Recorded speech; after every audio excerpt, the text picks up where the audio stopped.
السلام علیکم ناظرین، ہمارے ساتھ موجود ہیں آغا رضا مہدی مادری صاحب۔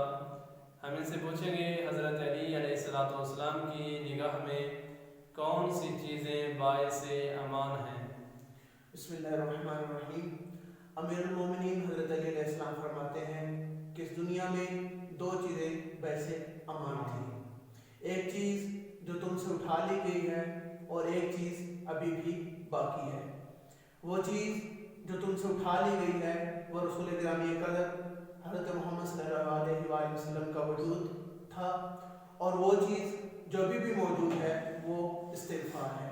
مولا نے فرمایا کہ استغفار کا دامن مضبوطی سے تھام لو، اور قرآن کی واضح اور صریح آیت ہے کہ اے رسول، جب تم لوگوں میں باقی ہوگا میں ان لوگوں پر عذاب نازل نہیں کروں گا، اور جب یہ لوگ استغفار کر رہے ہوں گے اس صورت میں بھی ان پر عذاب نازل نہیں کروں گا۔ یہ تھے آغا رضا مہدی مادری صاحب۔ بہت ہی اچھے انداز سے انہوں نے بیان فرمایا کہ حضرت علی علیہ السلام کی نگاہ میں کون سی چیزیں باعث امان تھیں اور ہیں۔ ہمیں بھی چاہیے کہ ہم سیرت معصومین علیہ السلام پر عمل کریں۔